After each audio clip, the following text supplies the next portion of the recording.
Hey, leaders and go-getters. If you're here, you're all about growth, pushing boundaries, stepping up, and making an impact. But when it comes to your career, are you leading the game or just playing along? Whether you're chasing a promotion, switching careers, or just want to stand out, it all starts with one thing: your executive summary. And guess what? We've got the Ultimate Executive Summary e-playbook, and it's 100% free. This step-by-step guide will take you from a blank page to a bold, standout executive summary that grabs attention and gets results. It's time to stop blending in and start owning your career story. Download your free copy now at leadthegame.org/free resources. And while you're there, check out 3 more powerful tools to help you take control of your career. Don't let your resume ride the bench. Get in the game. Head to leadthegame.org/free resources and grab your free e-playbook today. Now back to the show.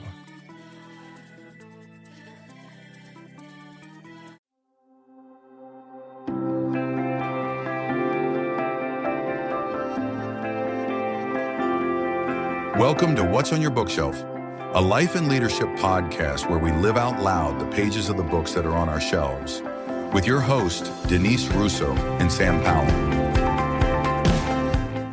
Hi, everyone. Welcome back to another episode of What's on Your Bookshelf. This is our life and leadership podcast where we're living out loud the pages of the books that are on our bookshelves.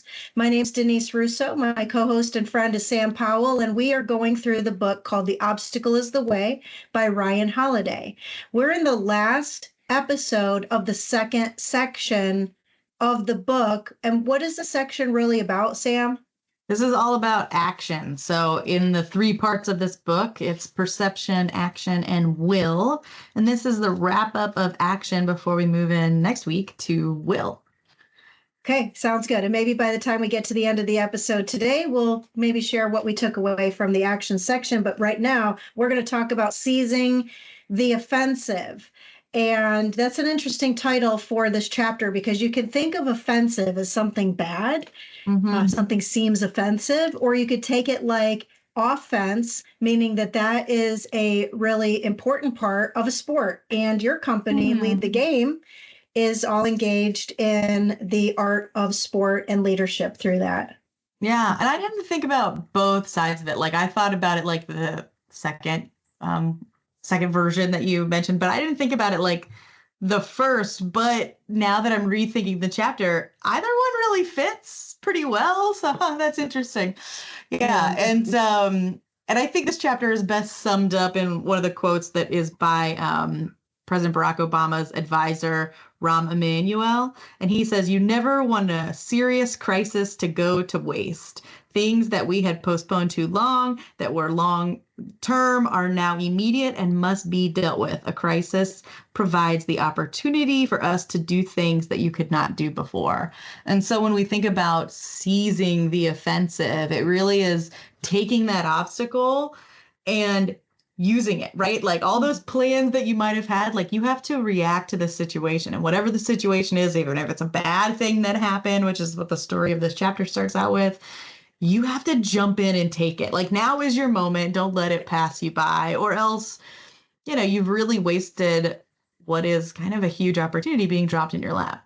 Yeah, I think there's always 2 sides to a coin. And so speaking of coin, this morning, I saw some random thing that pops up on my Facebook. And it was this guy who was like a coin collector. And he was talking about, oh my gosh, if you have this 1973 penny, take a look in your coin jar because this penny is worth $15,000. And the reason that the penny is worth so much money is because something bad happened to it in the minting process. Oh. It's like the letters were too close, or there was double blurriness on the words. And so anyway, I thought, oh, this is kind of fascinating. So I was watching his little video, and he was going through all kinds of different coins that are, in our mind, worth nothing. A penny is worth nothing. You can buy nothing with a penny anymore. Yeah, but he was showing, or you drop it on the floor, hide it under the couch, throw it in the, I've seen so many coins just in the parking lot at, the grocery store. So he was saying, if you have this, there was like one that was worth $50,000. So I started thinking, okay, well, here's a situation where somebody took something that was bad. These coins were minted improperly and turned it into something good or valuable. And there's this, there's this artwork, and my pastor was telling us about it years ago. It's called Kintsugi. You're from Japan. Do you know this word, Kintsugi artwork? So the gist of this art, and correct me if any of this is wrong from what you know, but essentially it's like pottery that gets broken. And so imagine that something has tragically happened, and the artist takes it and takes gold and melds back together the broken pieces. And this thing that may have been just a piece of pottery in your kitchen is now worth thousands or millions of dollars because it is restored. It took the offensive action of being broken to be restored into something beautiful and new, all because something was taken with care. Right. And it's that essence of taking that moment of brokenness, of, obstacles, of, something bad, in quote, happening, and doing something with it, right? So you could throw out the broken cup, or you could paint it back together with gold and create something extraordinarily unique, one of a kind, and is now more valuable, more beautiful than it was before. And that's really, I think, what this is about, is like, it's not wasting that moment. It's recognizing it, because how many times do we do that? It's like, oh, this thing happens and you're like, oh, I should probably do this, right? Or like, even just the small things, like, oh, somebody goes through your mind. It's like, I should reach out to them. It's like, you should. You should stop exactly what you're doing in that moment. Send them a text. It'll take you 30 seconds, right? Like, hey, I'm thinking of you. Hey, I'm doing whatever, right? Because those are the things that stick with you. Like I had somebody that I worked with text me last week, and they sent me a picture, and it was like, it was one of those memes that was like, your manager has more influence on your mental health than your therapist ever will. And they sent it to me, and they said, I've seen this a few times, and this made me think of you because you were my favorite manager that I've ever had. And I was like, oh, and they're like, I don't want to, I was going to put it on LinkedIn, but I didn't want my current manager to be upset. And I laughed. But taking that 5 seconds it took to save that picture, take that screenshot, and then text me that is something that, like, I think I'll probably carry with me forever, right? That I know that, like, hey, in a way I impacted one person this way. Like, that's awesome, right? And so it's those little moments that, like, we have to grab them when they come up. If not, we're just wasting so many opportunities that get thrown in our lap, right? If you believe in fate or God or meant to be or whatever, like, it's almost as if the universe is throwing these things at you, and it's your job to pick them up, right? It's your job to seize that moment. I wonder if when you were leading that person, that I would suspect not every day in that environment was perfect, right? Oh, there were escalations. There were a lot of bad days. Problems, right? Yeah. So there was something, though, about the way in which you built that relationship that she remembered the good things, even despite the, quote, bad things. And probably the good things came because of the bad things and the way that you led. And so in this chapter, Ryan says that if you think it's simply enough to take advantage of opportunities that arise in your life, you will fall short of greatness. Any sentient can do that. What you must do is learn how to press forward precisely when everyone around you sees disaster. And it seems to me that the people that are the most allegiant to leaders with a compassion and passion for the work of leadership come through difficult times, not just great times. I mean, I've had some really awesome leaders, but I've also had times in my own career, just like you have, that not every day is awesome. And I can for sure think of leaders who are not awesome as well. And so this is basically saying that if you're in a crisis, there's an opportunity to do things that maybe you didn't do before. I could think of a time when COVID happened, and at that particular time, I'm trying to unwind because now it's crazy that it's so long ago. So you and I were on parallel teams, but not the same team yet when this was happening. And there was a situation where we could no longer do trainings in person. And people were a little bit frantic about how am I going to lead people that don't live in the same place as me, that are now working at home with their kids at home. And so we took that crisis opportunity or crisis and turned it into an opportunity. And it turned out into something wonderful. So I remember we had a fellow who ended up later coming and being a full-time part of my next team in my career. And this fellow, Kylie, she and I sat together and said, well, what should we do? This is an opportunity to really lead through crisis. And so we identified some of the top women leaders in the company and decided we were going to interview them and ask them about how they led through challenging times and how they overcame obstacles and found opportunities despite circumstances. And we turned it into this television series that was like a cartoon, like a talk show cartoon. And it became really fun. It was popular, but the lessons in it were about how to lead well when things don't go the way that you want. So we seized the offensive, meaning there was something offensive that happened, COVID, and we turned it into something that ended up being a model that we submitted for awards even. It was just a really cool experience. And I think that the point is that wasn't on our learning radar. We weren't planning to do a cartoon television series. We weren't planning to interview top leaders, female leaders in the company. And we weren't planning to create something that would emerge as this beautiful end result. And so sometimes it takes that sort of pressure to have something great come out of it, right? Sort of like a butterfly, right? And coming out of a cocoon, there's a lot of pressure there to become something that isn't like what you were before. Yeah. Yeah, I think that's exactly it, right? He says like something has happened, something disruptive, like an event, a failure, an accident, or a tragedy. Use it. And that's what this is. Like, and that's what that story is. And I love that. Like, we're taking this moment and we're going to interview people. We're going to bring that connection in. We're going to, inspire people how to do this and get through this unprecedented moment in time. And I think that's exactly it. Like, it is just jump on it. Like everybody, like you said, I love that quote that you said, like, press forward precisely when everyone around you sees disaster. When everyone around you is going, oh my gosh, look at how terrible this is. You're going, all right, what do we do now? Right? How do we move forward? And I think that's what good leaders do always, right? Yeah. It's good leaders just assess the field, assess the play, what is happening, and how do I, move forward? It reminds me of like like in American football, like a defensive touchdown. Like I see the opportunity to like intercept the ball and then I find the hole and I run for it, right? Mm-hmm. Like I like that plan's been in my head. It is long set dormant, as the author says. Like I'm ready for that moment when it happens, but now's the moment, right? This is the thing that happened. Like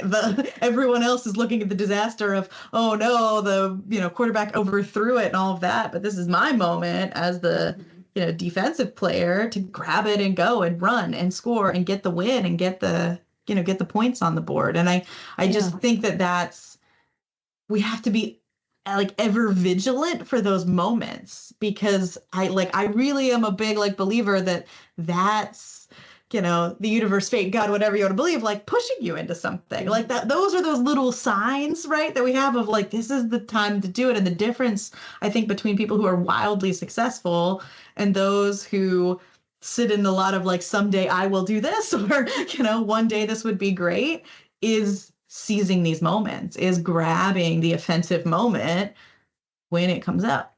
Here's a key to something you just said. That player knew how to run that play. Mm-hmm. Had it in their back pocket, if you will, knew that if the opportunity came, they were prepared.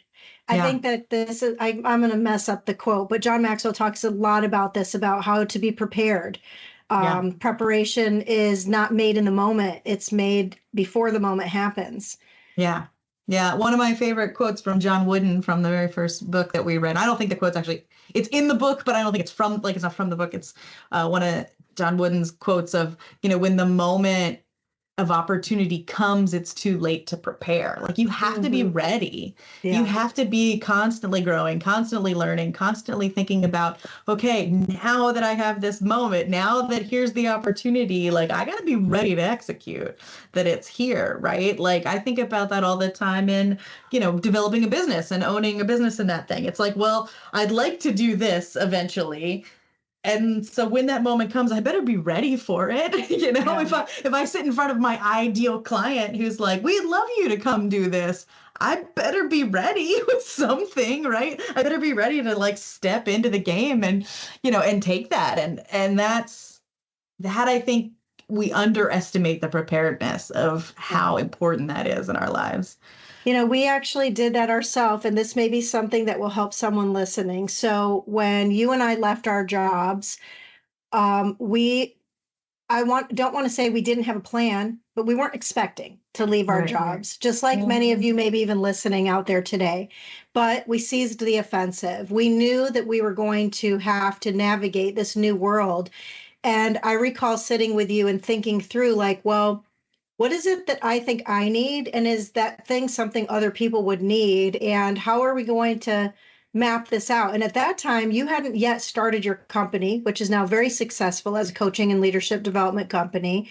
And we thought about, well, what could an experience look like for people who are having obstacles in front of them? That was like almost the specific reason for creating our retreat, your signature story, which was a retreat that we created because people had an obstacle and they wanted to find opportunity in it. Mm-hmm. And as I think back to some of the people that were participants in that first retreat, I'm wildly, wildly proud of the success that some of them have had because they were able to seize that moment like you're talking about. And the book says that if you've always planned to do something, like write a screenplay, travel, start a business, approach a mentor, launch a movement. Well, now that something has happened, which let's call it the crisis moment or the obstacle moment, some disruptive event like a failure or an accident or a tragedy or a layoff, the book says use it. So this whole chapter talks about how take that negative and turn it into a positive. It's the other side of the coin where you can manifest, make something possible. I think the best way to do it, frankly, is with a coach. I think it's hard to navigate that without an accountability buddy, as you call them, or for us to be able to work together. In fact, in some ways, even this podcast came from some of that, right? Like we were both just reading and I had to end one podcast and decide if we were going to start another one. And I even remember that experience. You weren't originally planning to be the co-host of this show. No. Nope. I was coming in for a book to read through it with you. And now here we are 2 years later. Yeah. And it's been awesome. It's been awesome. Yeah. Now, the book also is fair, right? It says sometimes trials are frustrating, unfortunate, unfair. And so the next part of this last part of this book is that sometimes you have to prepare for things to not work. So it's kind of like the I know. This is so the very last chapter of this whole section, right? This whole section is about taking action, getting in that moment, like, right, just getting in the game, stepping in, doing it, taking the opportunity when it comes your way. And he's ending the whole thing on prepare for none of it to work. And like you said, it's just that womp womp. Yeah. But that's real life, right? Like we can try our best. We can get our mindset right. We can take all the right actions, but the timing's off, right? The world wasn't ready. The thing didn't work out. Something else that we couldn't have anticipated happened, right? Like we just aren't in control of the bigger picture. And we need to be ready for that, right? And it reminded me so much of Solve for Happy, of you, like, right, that the difference, like the happiness equation that he talks about there is that, you know, it's about your perception, right? What do I expect to happen versus what happened, right? And is that ratio off, like, right? Is that unbalanced or whatever? And so I think like this chapter is like a page, 2 pages, right? Like it's very short, but the idea is so big. And I have like almost the entire 1 page highlighted because it's the thing that's going to keep you grounded. It's the thing that's going to keep you happy at the end of the day, is that you realize you can take all of the right actions. You can do all of the right things and things still won't work. And that's okay, right? And expect that. Because if you expect it, you don't stay out of happiness imbalance very long. I think the important part in this chapter for me is when you're talking about expectation, If you do nothing, you should expect nothing. This is about action. This whole section is about just try. If you don't try, you don't get. I always tell my kids this. If you don't try for something, then you won't get it. If you don't apply for a scholarship, you shouldn't expect money to hit your bank. Will you get the scholarship? Maybe not. Are you going to do your best in school and maybe not be the valedictorian? There's only one. So chances are you have to think about the odds, but does it mean then, well, I'm just not going to try. I'm just not going to do my best. Why? You still want to strive for something that is bigger and better than yourself as you continue to evolve. And so trying is, as Ryan said, it's not a bad thing. Nothing can ever prevent us from trying. And so this last chapter for me was all about pivots. And how do you take the thing that you were really trying for? And if it just doesn't work out the way that you wanted it to, then you decide to make a pivot. I can recall that in the turn of the century in 2000. Gosh, when you said turn of the century, I'm thinking like 1800 to 1900. Like I cannot accept, even though we're a quarter of the way into this century, that like here's where we are. Oh goodness! So I was working in the entertainment industry, in the music and film and television industry, and I loved it, but it started feeling like a job, and then I started to not love it. And there was a time right before Olivia was getting ready to be born. She was born in 2001. And I was at Planet Hollywood. And I can remember the day, almost exactly what happened minute by minute when 9/11 happened. And I was a month away from having her. And I was literally the weekend of having a massively big celebrity event that was going to really go sideways because of 9/11 and people not being able to travel into town. And so I had to make a conscious choice because on the 14th of September, all of the Planet Hollywoods closed. Here I am a month away from having a kid. I was in the midst of having a massive event and not knowing what was going to happen because our restaurant now was closed and that was the sponsor of the event.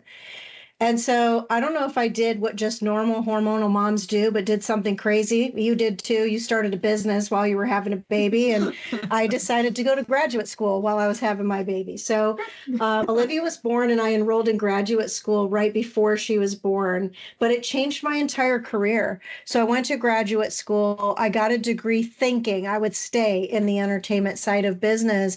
But what ended up resulting was through my thesis, it landed me into an area where I was presenting my thesis. This will make you laugh. It's totally an aside, so I won't spend a lot of time on it. But my thesis was about whether or not people would trust the computer to book their air travel, because up until then, people were calling on the telephone. So luckily, I had the right hypothesis. Good. I'm glad you chose the right option. Because that would have been embarrassing if you were like, no, I wrote a whole thesis on how this would never work. Yeah. So by writing the thesis and proposing that, yes, people wanted a better quality experience in booking their air travel, but also combine it with using the internet, I ended up getting this not an internship, a fellowship, if you will, to finish my thesis with AirTran Airways. That was where I learned about leadership development, and it completely changed the rest of my career to focus on developing talent and coaching. And I don't even want to call it training, because I don't think leadership development is training, but creating experiences and opportunities for people to really uncover their passions and their potential and their purpose in life, which is what ended up resulting in our retreat that we had. So the point is that sometimes things won't happen the way you expect. I was working in an industry I loved and I didn't stay in it. I went to get a master's degree in that industry and didn't stay in it. Yeah. I lost my job because of 9/11 and didn't have an opportunity to go backwards, only to go forward. And so none of that was something on my plan, my goal plan. I think it's important to have goal plans and to have a vision for what you want your future to look like. But to me, the end of this chapter really talks about the importance of being prepared to pivot. Yeah. And I think it's that I read this article this morning that I like. I very rarely comment on stuff. I'm just like, I don't know. I just tend not to do that. But I read this article this morning and I actually commented on it. And I was like, this is something I need to pull up every single morning and start my day reading, because the article was all about how the most successful people, the people who get the big things that they want out of life, are the ones who just work with this crazy, like, speed. Like, they just iterate faster than everybody else. They try and fail 100 times before most people have even tried, right? And it's that, and it's that expectation. And I think it's like this shift in your perception of action that, like, and he says it in the book of, it's an infinitely elastic formula. In every situation, that which blocks our path actually presents a new path with a new part of us. And it's that, like, if I iterate really fast, if I try and fail and then change and do whatever, it's amazing where you end up. Like, I've been experimenting with that a lot with my business in the last couple of weeks, like probably the last 6 weeks. And I feel so productive. I don't know that I am, like, but I'm learning so many things. I'm trying, I'm failing. Like, I haven't found anything that, like, really works in all these experiments I'm doing, but I've learned so much. I've changed, like, I feel like I've changed my entire trajectory in trying and failing 1,000,000 times and expecting that to be the path. Because I'm not unhappy with the fact that, like, I tried this and it didn't work. I tried this and it didn't work. I tried 50 things and they didn't work. But, like, I know that this is changing the whole path that I'm on. It is, like, moving me from this, like, one path that was really not going to go anywhere to one I didn't even expect, one I didn't even know. And I think that that's really the lesson here, is expect it not to work, but expect that to be part of your path, right? Expect the actions that you take and that bias for action to lead you places, like you said, of your career journey, like, that you never would have dreamed up, you never would have thought of. This is making me think of the book, The Alchemist. It's one of my all-time favorite books. It's absolutely on the front of my bookshelf. It's not a leadership development book, but I recommend it to every leader. It's by Paulo Coelho. And the essence of the book is what you just described, which is that this guy expected to go somewhere on this trip. And it was what he found in the journey that were his best lessons in life, not the end result. I won't give the spoilers because you should totally have this book on your bookshelf. But this is about experiencing why you're here. And the book says that Duke Ellington had a quote that said, "Problems are a chance for us to do our best, just our best. That's it. Not the impossible. Be willing to roll the dice and lose. Prepare at the end of the day for none of it to work." I mean, I think that that's probably the essence of Las Vegas, right? People go there expecting to win, but if everybody won, there wouldn't be these fancy, elaborate hotels. Yeah, right. Exactly. Exactly. They wouldn't be making money if every single person won. But the experience is fun, right? Being in that environment is fun. And that's what it is. It's entertainment, and that's really, like, the approach. And I love how he ends this chapter, and I guess the whole section of, we have it within us to be the type of people who try to get things done, try with everything we've got, and whatever verdict comes in, are ready to accept it instantly and move on to whatever is next. And I think that that's that, right? We've just spent weeks talking about action, all the ways to get in motion and get in action so that these obstacles become part of your path. And I think that, like, really thinking about that concept of, like, okay, but whatever happens, we accept it quickly. We iterate fast. We move on. We integrate it into part of the path that is the journey of our life. Perfect segue for what's coming next, because you can easily say, well, just move on. But if you don't have the will, it's really hard to do that. Yep. And if you don't have kind of that thing in you, that gumption in you to keep going, especially because failure sometimes feels bad. And yet, well, gosh, John Maxwell has 2 best-selling books about it, Failing Forward and Sometimes You Win, Sometimes You Learn. It's all about the art of failure. And so if you can have the will inside of you that you can persevere through these things, then that's the point of having the obstacle be that epiphany for how you are going to continue to evolve to whatever it is you're doing. So as we wrap it up, let's maybe just look at what we just did. We went through a whole section on the perceptions that we have about the obstacle. We talked about the actions we take when we're going to move in, around, or through, or over those obstacles, or not. And then next time, we'll be talking through how do you do that with will when things don't necessarily go the way that you want. So how would you sum up where we are now that we're 2/3 of the way done with this little book? I think we've come a long way, right? I mean, we've talked about basically how to shift your entire mindset, control your emotions, your thoughts, all that sort of good stuff, and then how to put it into motion, right? The discipline of that, the processing, the iteration, the energy, all of that good stuff.